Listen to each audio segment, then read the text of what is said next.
Hello guys, welcome back to my channel and today we discuss about the classification of receptor as I discussed receptor in my previous video. So let's start it. Receptors होते हैं वो हमारी कुछ binding sites होती हैं जो कि हमारे एक सरफेस पे प्रेजेंट होती हैं, ये सेल के अंदर प्रेजेंट होती हैं। ये हमारे किसी भी लाइगेंड ड्रग या फिर होने के बाद अपना एक्शन प्रोड्यूस करते हैं। कुछ क्राइटेरिया है जिसके थ्रू हमने रिसेप्टार्स को क्लासीफाई किया है। तो जो पहला हमारा क्राइटेरिया है वो है फार्माकोलॉजिकल क्राइटेरिया में क्या होता है, हमारे जो रिसेप्टार्स हैं उनकी पोटेंसी कितनी है एगोनिस्ट और एंटागोनिस्ट के लिए, दोनों के लिए इस पर हमने रिसेप्टार्स को क्लासीफाई किया है, जैसे कि muscarinic receptor and nicotinic receptor. जो सेकेंड हमारा क्राइटेरिया है वो है टिश्यू डिस्ट्रीब्यूशन, मतलब जो रिसेप्टार है वो हमारे किस टिश्यू में किस ऑर्गन में प्रेजेंट है उसके बेसिस पे हमने उसको क्लासीफाई किया है, जैसे कि beta 1, beta 2 us.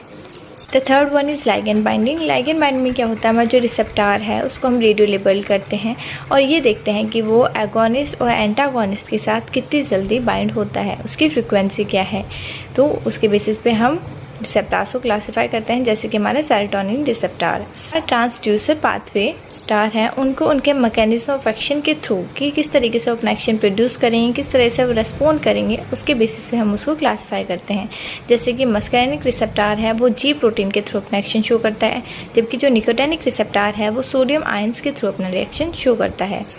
Fifth and the last one is molecular cloning. इसमें क्या हमारा होता है, जो रिसेप्टार्स हैं उसको हम क्लासीफाई करते हैं उसकी सीक्वेंसिंग होमोलॉजी के अकॉर्डिंग। इसमें हमारा एक एक्सेप्शन है, हमारे कुछ रिसेप्टार्स होते हैं साइलेंट रिसेप्टार। साइलेंट रिसेप्टार्स हम उन रिसेप्टार्स को बोलते हैं जो हमारे ड्रग के साथ बाइंड तो होंगे पर कोई रिस्पॉन्स प्रोड्यूस नहीं करेंगे। रिसेप्टार के साथ बाइंड होगा तो हमारा डजंट मैटर कि वो एगोनिस्ट है, पार्शियल एगोनिस्ट है, एंटागोनिस्ट है, कोई वो रिसेप्टार अपना कोई भी एक्शन शो नहीं करेगा। These are the receptors which bind to drug or chemical molecule but don't produce any response. They are called silent receptors. Receptors are mainly of 5 types. The first one is ligand-gated ion channel. Second one is GPCR, G protein coupled receptors. Third is enzyme link receptor. Fourth, nuclear receptor, and the fifth and last one is transmembrane JAK-STAT receptors. GPCR, G protein coupled receptors, and these receptors are only present in eukaryotes but not in prokaryotes. आज के time में जो हमारे 30 to 50% जो हमारे modern drugs हैं वो हमारे GPCR के थ्रू ही अपना एक्शन शो करती हैं। ये हमारे सेल मेम्ब्रेन रिसेप्टर्स की लार्जेस्ट फैमिली है जो कि विद इन सेकेंड्स अपना फंक्शन परफॉर्म करती है। सेलुलर है और ये है intracellular. 1, 2, 3, 1, 2 and 3 intracellular and 3 extracellular loop. और जो रिसेप्टार है वो 7 टाइम प्लाज्मा मेम्ब्रेन को क्रॉस करता है, 1, 2, 3, 4, 5, 6 एंड 7। तो इसीलिए हम इस रिसेप्टार को 7 ट्रांस मेम्ब्रेन रिसेप्टार से बोलते हैं, या फिर हम इसको बोलते हैं सर्पेंटाइन रिसेप्टार। सर्पेंटाइन का मतलब होता है 7 टाइम्स, तो इसलिए हम इसको बोलते हैं सर्पेंटाइन रिसेप्टार, या फिर हम इसको बोलते हैं GPLR। GPLR क्यों? कि जो हमारा रिसेप्टार है उसका जो साइटोसोलिक जो पार्ट है, इंटरसेलुलर जो पार्ट है, वो जी प्रोटीन से कपल रहता है, जी प्रोटीन के थ्रू लिंक रहता है, इसलिए हम इसको बोलते हैं जी प्रोटीन लिंक रिसेप्टार। क्योंकि यहाँ पे GPCR क्योंकि जी प्रोटीन से कपल्ड है तो इसलिए हम इसको GPCR भी बोलते हैं। जो हमारी जी प्रोटीन है हम उसको जी क्यों बोलते हैं, क्योंकि जो ये वाली यूनिट है वो या तो GDP के साथ बाउंड होगी या फिर हमारा GTP के साथ बाउंड होगी। ओके, या तो GDP के साथ या GTP के साथ बाउंड होती है, इसलिए हम इसको बोलते हैं जी प्रोटीन। ठीक है, और जो जी प्रोटीन है वो हमारे ट्राइमेरिक फॉर्म में प्रेजेंट होती है। बीटा एन 3 सब यूनिट्स हमने पढ़ी हैं, अल्फा बीटा गामा। उनसे अलग भी कुछ प्रोटीन्स होती हैं, हम उनके किस रिसेप्टार में पाए जाते हैं, वो क्या अपना एक्शन शो करती हैं, थोड़ा सा उनके बारे में स्टडी करेंगे। तो GS का मतलब होता है स्टिमुलेटरी। तो ये जो हमारी जी प्रोटीन है इसका फंक्शन होता है स्टिमुलेशन का। ये रिसेप्टर हमारी प्रेजेंट होती है beta adrenergic receptor, glucagon receptor, histamine receptor and serotonin receptors में ये प्रेजेंट होती है। इसका काम होता है ये साइक्लिक AMP को इंक्रीज करते हैं, इसको स्टेप भी होता है, ये एक्साइटेटरी इफेक्ट शो करती है। प्रोटीन है वो है GI मीन्स इनहिबिटरी। ये हमारी प्रेजेंट होती है alpha 2 adrenergic receptors, muscarinic, acetylcholine receptor, opioid receptor and serotonin receptors के अंदर हमारी ये प्रेजेंट होती है। इसका काम होता है GS प्रोटीन का अपोजिट एक्शन, मतलब साइक्लिक AMP को ये इनहिबिट करती है या फिर उसके रेट को डिक्रीज करती है। क्यों हमारे जो प्रेजेंट होते हैं वो मस्कैरेनिक एसिटाइलकोलिन रिसेप्टर्स में प्रेजेंट होती है। Histamine 1, alpha 1, vasopressin T1 and serotonin C receptors के अंदर प्रेजेंट होती है। इसका काम होता है PLC IP3DAG पाथवे के थ्रू प्रोटीन्स की फॉर्मेशन करना या फिर सेकेंडरी मैसेंजर्स की फॉर्मेशन करना, साथ ही साथ साइटोप्लाज्म में जो कैल्शियम है उसकी सिंथेसिस को इंक्रीज करना। GT प्रोटीन हमारे प्रेजेंट होते हैं रोडोप्सिन में। Colour opsin, retinal rod and cone cell, जो हमारी आइज में रोड और कॉन सेल्स होते हैं वहाँ पे हमारी GT प्रोटीन प्रेजेंट होती हैं। इनका काम होता है साइक्लिक GMP की फॉर्मेशन करना, फॉस्फोएस्टरेज के फॉर्मेशन करना, साथ ही साथ साइक्लिक GMP को डिक्रीज करना। ठीक है, ये दोनों ही काम करती हैं। ये साइक्लिक GMP है उसको बैलेंस करती है। टाइप्स हैं रिसेप्टर्स के जिनके बारे में हम स्टडी करेंगे। तो वो रिसेप्टर्स कौन से हैं, किस फैमिली में आते हैं, उनके फीचर्स क्या हैं। ठीक है, तो जो रोडोप्सिन फैमिली के अंदर जो रिसेप्टर्स आते हैं वो है amine neurotransmitters, neuropeptide, cannabinoid, purines etcetera. ये सभी रिसेप्टर्स रोडोप्सिन फैमिली के अंदर आते हैं। और इन रिसेप्टर्स में की फीचर्स क्या है या फिर इनकी डिसिमिलैरिटीज क्या है। हमारे जो मैंने आपसे एन टर्मिनल का मतलब है ये हमारे रिसेप्टर है। जो हमारा ये टर्मिनल है यानी कि एक्स्ट्रा सेलुलर जो टर्मिनल है हम उसको बोलते हैं एन टर्मिनल, और जो हमारा इंट्रा सेलुलर टर्मिनल है उसको हम बोलते हैं सी टर्मिनल। ओके, यहाँ पे क्या होगा रोडोप्सिन फैमिली में जो हमारी एन, तो जो ये वाला फैमिली है उसमें जो लाइगैंड बाइंडिंग साइट है एन टर्मिनल पे वो शॉर्ट है। जो सेकेंड है वो आता है हमारा सिक्रीटिन या फिर ग्लूकागॉन रिसेप्टर्स। इसके अंदर हमारे जो रिसेप्टर्स आते हैं वो है peptide hormone, secretin, glucagon, calcitonin receptors. ये सब सिक्रीटिन फैमिली के अंदर आते हैं। और इस एन टर्मिनल है वो क्या है, इंटरमीडिएट है, मतलब जितना ये हमारा इधर से होगा इंट्रासेलुलर टर्मिनल उतना ही हमारा इधर से होगा, मतलब दोनों ही इक्वल होंगे। ठीक है, फैमिली हमारी मेटाबोट्रॉपिक या फिर ग्लूटामेट रिसेप्टर आप बोल सकते हो, या फिर आप इनको बोल सकते हो कैल्शियम सेंसर रिसेप्टर आते हैं। वो है metabotropic receptor, glutamate receptor, GABA B receptor और कैल्शियम सेंसिंग रिसेप्टर। ये सब एक्स्ट्रा सेलुलर लूप है, यानी जो एन टर्मिनल है जहाँ पे हमारा लाइगैंड बाइंड होगा वो हमारा लॉन्ग है। ठीक है, एक्टिवेट के थ्रू ये समझने की कोशिश करेंगे कि हमारा जो रिसेप्टर है वो कैसे एक्टिवेट होता है और कैसे वो रेस्टिंग फेज में आता है। तो जो हमारा रिसेप्टर है, जैसे मैंने आपको पहले बताया, जो रिसेप्टर अगर हमारा जो रिसेप्टर की अल्फा सब यूनिट है वो अगर GDP से बाउंड रहेगी तो वो हमारा इनएक्टिव या फिर ऑफ स्टेज में रहेगा। तो जैसे यहाँ पे है हमारा जो अल्फा सब यूनिट है वो GDP के साथ बाउंड है, तो रिसेप्टर यहाँ पे क्या है, रेस्टिंग फेज में है, यानी कि इनएक्टिव या फिर ऑफ स्टेज में है। जैसे ही हमारा कोई भी एगोनिस्ट रिसेप्टर के साथ बाइंड होगा, आप बोल सकते हो एक्टिवेट करेगा GEF यानी कि ग्यूनाइन न्यूक्लियोटाइड एक्सचेंज फैक्टर को स्टिमुलेट इनटू GTP। तो हमारे क्या होगा, GDP से GTP में कन्वर्जन होगा, तो हमारा जो रिसेप्टर है वो एक्टिव स्टेज में या फिर ऑन स्टेज में आ जाएगा।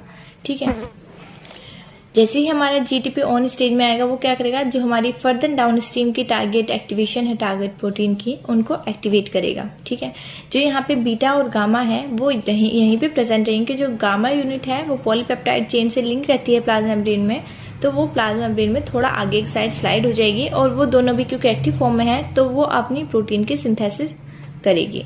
पर यहाँ पे हम अल्फा सब यूनिट के बारे में पढ़ रहे हैं, तो यहाँ पे क्या होगा, जैसे ही हमारा जो टारगेट प्रोटीन का एक्टिवेशन है वो खत्म हो जाएगा, तो जो GTP है वो हाइड्रोलाइज हो जाएगी, किसमें, GDP में। GTP हाइड्रोलाइज होगी तो उसमें से एक फॉस्फेट मॉलिक्यूल निकल जाएगा और हमारे किसकी फॉर्मेशन हो जाएगी, GDP की।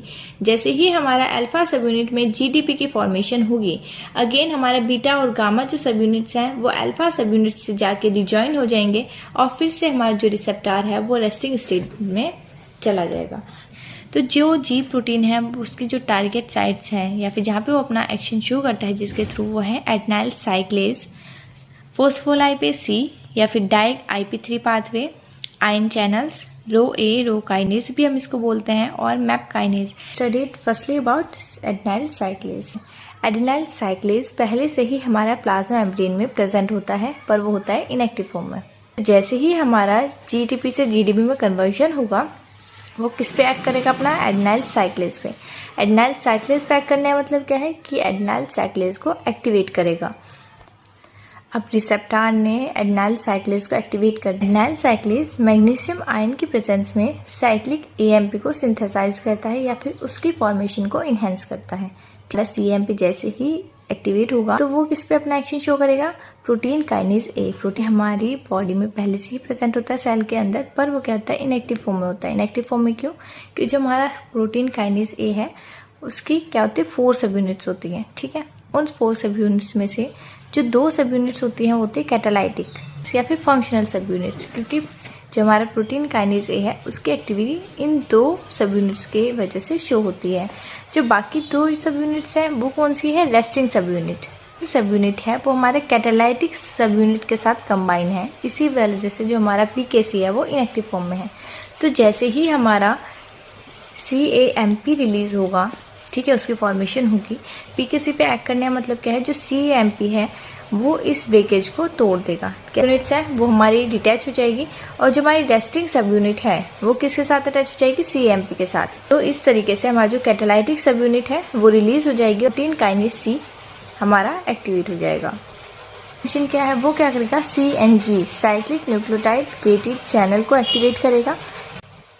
दूसरा वो किसको एक्टिवेट करेगा, EPAC cyclic AMP regulated guanine nucleotide exchange factor. CREB CAMP response element binding proteins. जो काइनेज ए का काम ही फॉस्फोराइलेशन का होता है, तो क्या करेगा, प्रोटीन्स को फॉस्फोराइलेट करेगा जिसके थ्रू अपना सेल रेस्पॉन्स शो करेगा। ठीक है, और जो हमारा CNG है, EPAC है और हमारे जो प्रोटीन्स है, अदर प्रोटीन्स जो है वो डायरेक्टली अपना एक्शन शो करेगी। ठीक है, लेस एक्टिवेट होता है और उसके थ्रू हमारे सेल का रेस्पॉन्स प्रोड्यूस होता है। अगर हमारी ये पूरी साइकिल इनहिबिट होती है तो वो स्टेजेस पे हमारी इनहिबिट हो सकती है। होता है वो क्या करता है, हमारा फॉस्फोडाइईस्टेज एंजाइम की हेल्प से क्या करेगा, CAMP की फॉर्मेशन को इनहिबिट कर देगा। में हमारा फॉस्फोटेज की जो फैमिली है उसका जो 4th सब यूनिट है वो हमारा क्या करता है, प्रोटीन को डीफॉस्फोराइलेशन का काम, AMP को इनहिबिट कर देगा and the second is dephosphorylation of protein. तो लाइपेज C के थ्रू हमारे G प्रोटीन अपना एक्शन कैसे शो करती हैं, तो हमारे रिसेप्टार है, रिसेप्टार के साथ जैसे ही हमारा लाइगेंड बाइंड होगा वो G प्रोटीन को एक्टिवेट करेगा। ठीक है, जैसे ही हमारी G प्रोटीन एक्टिवेट होगी वो किसको एक्टिवेट करती है, फॉस्फोलाइपेज C हमारा, जो कि हमारे प्लाज्मा मेम्ब्रेन में ऑलरेडी प्रेजेंट होता है, उसको एक्टिवेट करती है PIP2 को। PIP2 की फॉर्म होती है फॉस्फोटिडिनाइल आइनोसिटाइल 4,5 बाइफॉस्फेट को हमारा एक्टिवेट करेगी।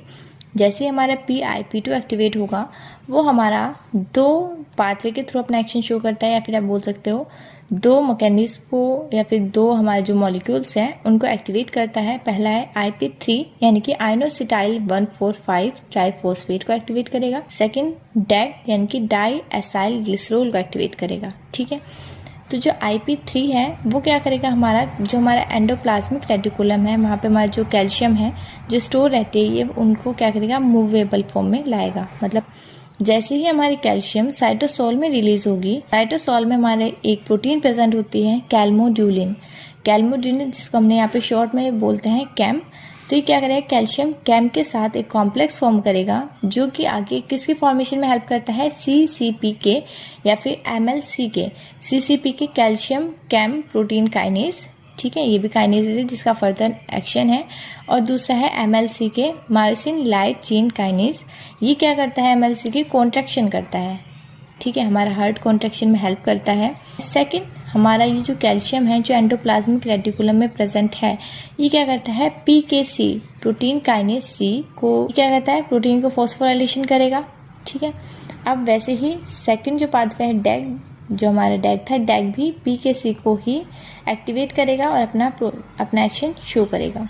जो थर्ड है वो है कैल्शियम रेगुलेशन, या आप बोल सकते हो आयन चैनल। इसमें क्या होगा, जो रिसेप्टार है वो लाइगेंड के साथ बाइंड होंगे, प्रोटीन एक्टिवेट होगा और जो इसमें जो प्रोटीन इंक्लूड होगी वो होगी GS प्रोटीन, GI प्रोटीन और GO प्रोटीन। तो पहले अगर हमारी GS प्रोटीन एक्टिवेट होती है तो इसका काम होता है स्टिमुलेटरी का, तो ये क्या करेगा, गेट को ओपन कर देगा। जैसे ही हमारी गेट ओपन होगी, कैल्शियम हमारा इंटरसेलुलर मूव करेगा और जब कैल्शियम हमारा इंटरसेलुलर मूव करेगा तो क्या करेगा, म्योकार्डियम एंड स्केलेटल मसल्स उनको स्टिमुलेट करेगा। जैसे ही स्टिमुलेट होगी तो अपना सेल रेस्पॉन्स प्रोड्यूस करेगा। प्रोटीन GI या फिर GO प्रोटीन यानी इनहिबिटरी अगर प्रोटीन को हमारा स्टिमुलेट करता है तो ये क्या करेगा, यहाँ पे क्योंकि पोटेशियम चैनल ओपन हो रहा है तो ये क्या करेगा, एक टाइम पे जब पोटेशियम चैनल को ओपन करेगा तो साथ ही साथ कैल्शियम चैनल को क्लोज कर देगा। कैल्शियम चैनल को किस में क्लोज करेगा, न्यूरॉन्स में। ठीक है, तो इस तरीके से कैल्शियम की सेंसिंग करेगा, कैल्शियम को इंटरसेलुलर मूव करेगा, पोटेशियम को इंटरसेलुलर मूव करेगा। Have any query related to this topic then comment below and don't forget to subscribe my channel. Thank you, bye bye.